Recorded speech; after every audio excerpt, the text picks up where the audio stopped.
మీడియాతో చిట్ చాట్లో కవిత hot comments చేశారు. నా నాన్నకి నేను లేఖ రాస్తే మీకేంటి నొప్పి అంటూ వ్యాఖ్యానించారు. తెలంగాణ తల్లి విగ్రహం రూపురేఖలు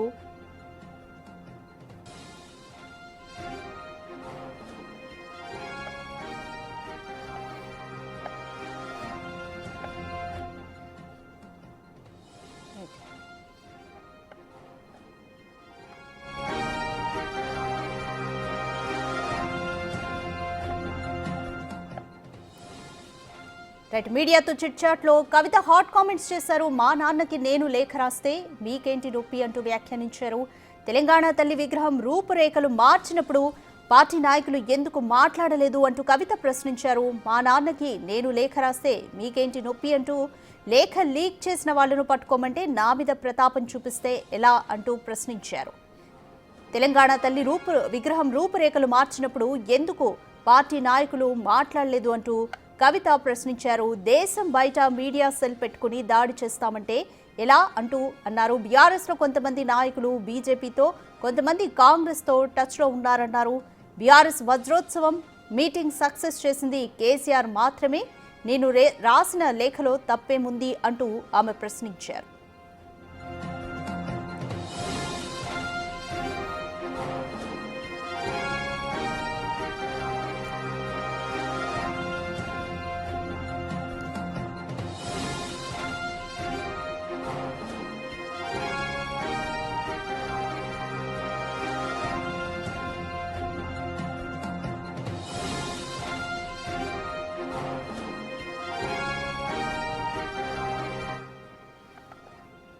రైట్ మీడియాతో చిట్ చాట్లో కవిత హాట్ కామెంట్స్ చేశారు. మా నాన్నకు నేను లేఖ రాస్తే మీకేంటి నొప్పి అంటూ అన్నారు. అలాగే తెలంగాణ తల్లి విగ్రహం రూపురేఖలు మార్చినప్పుడు పార్టీ నాయకులు ఎందుకు మాట్లాడలేదు అంటూ ఆమె ప్రశ్నిస్తున్నారు.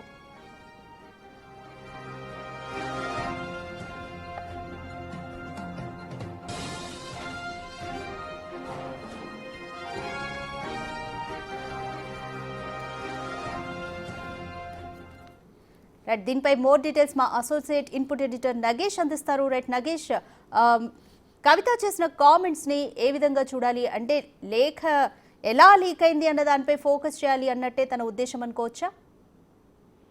ఖచ్చితంగా. అంటే తన నాన్నకి రాసిన లేఖ పైన ఎవరు లీక్ చేశారన్న దానిపైన కనీసం ఆ లీక్ చేసిన వ్యక్తులను పట్టుకోకుండా తన పైన ఏడిస్తే ఏం లాభం అని చెప్పి కూడా కవిత చిట్ చాట్ లో సంచలన వ్యాఖ్యలు చేస్తున్నారు. కేసీఆర్ నోటీసులపై బీఆర్ఎస్ నేతలు ఏం కార్యాచరణ తీసుకున్నారు, నా మీద పడి ఏడిస్తే ఏం ఉపయోగం అని చెప్పి కూడా కవిత ప్రశ్నిస్తున్నారు.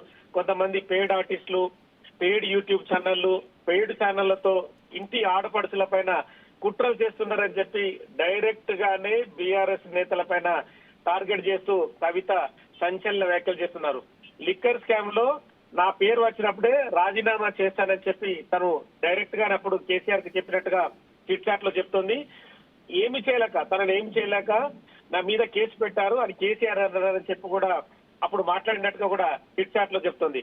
2006లో కడుపులో బిడ్డను పెట్టుకొని జాగృతి పేరుతో కేసీఆర్ గెలుపు కోసం కాలికి బలపం కట్టుకొని పనిచేసి తిరిగానని చెప్పి కూడా కవిత మాట్లాడుతుంది.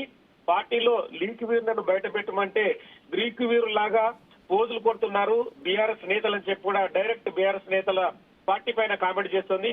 నేను అసలే మంచిదాన్ని కాదు, నోరు తెరిస్తే మాత్రం మంచిగా ఉండదు, బాగుండదని చెప్పి కూడా డైరెక్ట్ గానే ఆమె బెదిరించిన వ్యాఖ్యలు మనం చూడొచ్చు.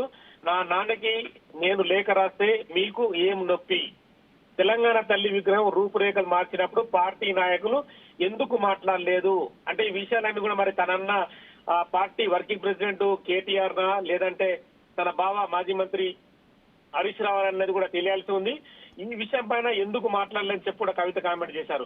నా నాన్నకి నేను లేఖ రాస్తే మీకు నొప్పి ఏంటి, తెలంగాణ తల్లి విగ్రహం రూపురేఖలు మార్చినప్పుడు పార్టీ నాయకులు మాట్లాడకుండా ఎందుకున్నారు, దేశం బయట మీడియా సెల్ పెట్టుకొని దాడి చేస్తామంటే ఎలా అంటే బీఆర్ఎస్ నేతలు ఇండియా దాటి అమెరికాలో, లండన్ లో ఒక లీగల్ సెల్ పెట్టుకొని అక్కడ ఒక పెయిడ్ యూట్యూబ్ ఛానల్ పెట్టుకొని దాడి చేస్తున్నారనేది కూడా డైరెక్ట్ గానే కవిత కామెంట్ చేస్తుంది. చాలా హాట్ కామెంట్స్ అని వీటిపైన ఖచ్చితంగా చెప్పొచ్చు.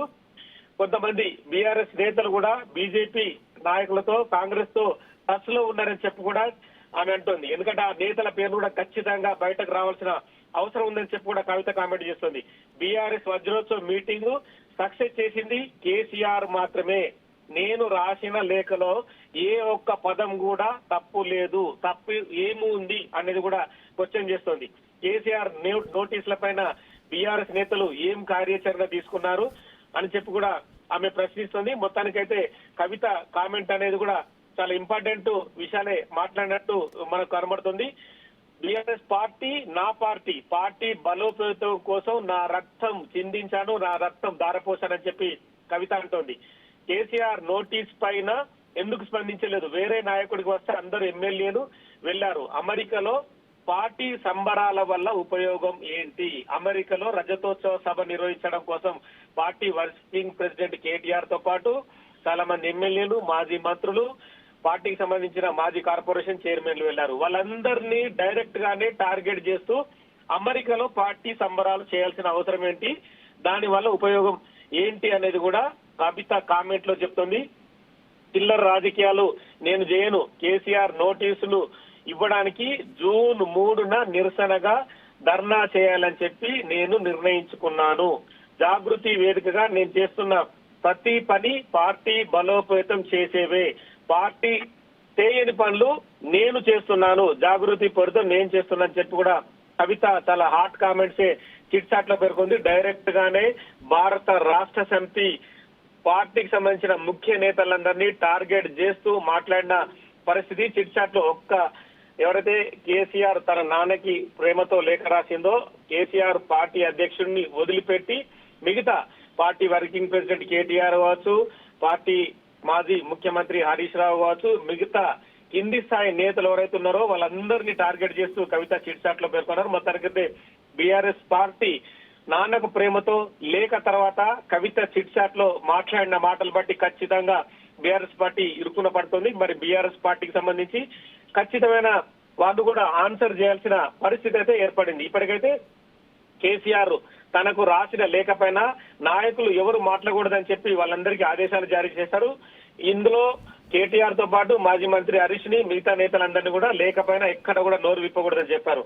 కానీ చిట్ చాట్ లో చేసిన వ్యాఖ్యలు మాత్రం చాలా పెద్ద ఇష్యూ, బిగ్ ఇష్యూ తీసుకొస్తున్నాయి. ఎందుకంటే 10 ఏళ్ల పాటు నగేష్, కేసీఆర్ కి నోటీసులు ఇవ్వడాన్ని నిరసిస్తూ నేను జూన్ 3న ధర్నా చేస్తా అంటూ కవిత ప్రకటించారు. ఇటువంటి ప్రకటన పార్టీలోని వేరే నాయకుల నుంచి రాలేదు.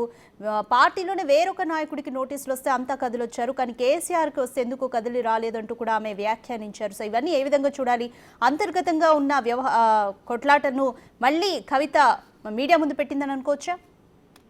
ఖచ్చితంగా అనుకోవచ్చు. అంతర్గత విభేదాలు బీఆర్ఎస్ పార్టీ ఇప్పటి వరకు కూడా సైలెన్స్ గా ఉంది. బీఆర్ఎస్ పార్టీ ఒక తాటి పైన నడుస్తుందని చెప్పి అందరూ అనుకున్నారు. ఎందుకంటే ఇప్పటికీ అధికారం కోల్పోయి 15 ఏళ్లు దాటింది. 15 ఏళ్లు దాటినా కూడా పార్టీకి సంబంధించిన లైన్ లో వాళ్ళు ఎక్స్ వేదికగా మాజీ మంత్రి కేటీఆర్, హరీష్ గాని వాళ్ళందరూ ఎప్పటికప్పుడు కాంగ్రెస్ పార్టీని, బీజేపీని టార్గెట్ చేస్తూ వాళ్ళు కామెంట్లు చేస్తున్నారు. కానీ ఈ క్రమంలో కవిత చేసిన ఈ వ్యాఖ్యలు అయితే ఖచ్చితంగా బీఆర్ఎస్ పార్టీని ఇరుకున పెట్టే విధంగా ఉన్నాయి. ఎందుకంటే వేరే నాయకుడికి నోటీసులు వచ్చినప్పుడు మీరు స్పందించారు, పరిగెత్తారు, ధర్నాలు చేశారు, నానాంగమా చేశారు. అదే పార్టీ సంబంధించిన అధ్యక్షుడు, మాజీ ముఖ్యమంత్రి కేసీఆర్ తెలంగాణ ఉద్యమాన్ని నడిపిన వ్యక్తిని నోటీసులు వస్తే మీరు అసలు కనీసం స్పందించకుండా హైదరాబాద్ అమెరికా వెళ్లి రజతోత్సవ సభ నిర్వహిస్తున్నారు. అంటే రజతోత్సవ సభను అంటే అధ్యక్షుడిని, పార్టీ అధ్యక్షుడికి కనీసం నోటీసులు వచ్చినప్పుడు ఇక్కడ కార్యాచరణ అనేది తెలంగాణలో ఏం చేయకుండా, అంటే రోడ్లపైన నిరసనలు కావచ్చు, ధర్నాలు కావచ్చు, ఒకవేళ ఈ కమిషన్ విచారించే క్రమంలో కమిషన్ దగ్గరికి వెళ్లి భారీ ఎత్తున ధర్నాలు నిర్వహించడం కావచ్చు, ఇలాంటివి ఏమీ చేయకుండా రజతోత్సవ మీటింగ్ల పేరిట అమెరికాలో వెళ్లి మీరు అక్కడ నానా హంగామా చేస్తున్నారు. ఆ హంగామా వల్ల తెలంగాణలో జరిగేది ఏంటనేది కూడా ఆమె క్వశ్చన్ చేస్తుంది. అంటే ఓవరాల్ గా ఖచ్చితంగా తన నాన్నని సమర్థిస్తూ మిగతా పార్టీ నేతలు, తన సొంత అన్నని, బావని, మిగతా అందరినీ కూడా బీఆర్ఎస్ పార్టీలో ముఖ్య నేతలు ఎవరైతే ఉన్నారో, మంత్రులుగా వెలిగిన వ్యక్తులు కావచ్చు, మిగతా కార్పొరేషన్ చైర్మన్లుగా ఉన్న వ్యక్తులు కావచ్చు, పార్టీని కేసీఆర్ దగ్గర ఉండి చాలా మంది వ్యక్తులు కూడా వాళ్ళందరినీ ప్రశ్నిస్తుంది. అంటే కేవలం అధికారం ఉన్నప్పుడే పార్టీ వెంట నడుస్తారా? మీరు అధికారం లేని తర్వాత మీరందరూ కూడా రకరకాలుగా బయట ఉండి రాజకీయాలు చేస్తారా? అంటే మీరందరూ కూడా కాంగ్రెస్ నాయకులతో బీజేపీలతో టచ్ లో ఉండి మీ సొంత వ్యాపారాలు చేసుకుంటున్నారు, మీ సొంత ఇమేజ్ ని పెంచుకుంటున్నారు. తప్పితే పార్టీ లైన్ ని, పార్టీకి సంబంధించిన వ్యవహారాన్ని కూడా మీరు ఎక్కడా పట్టించుకోలేదని చెప్పి కూడా కవిత కామెంట్ చేసింది. ఖచ్చితంగా బీఆర్ఎస్ పార్టీని ఇవన్నీ కూడా టార్గెట్ చేసేవి. మరి అమెరికాలో ఉన్న కేటీఆర్ కావచ్చు, ఇప్పుడు ఇక్కడ ఉన్న హైదరాబాద్ లో ఉన్న మరి మాజీ మంత్రి హరీష్ రావు కావచ్చు, ఖచ్చితంగా దీనికి మరి ఏం సమాధానం చెప్పాల్సిన అవసరం ఉంది అనేది కూడా వాళ్ళ సమాధానాలు కూడా వాళ్ళ నుంచి రావాల్సి ఉంది.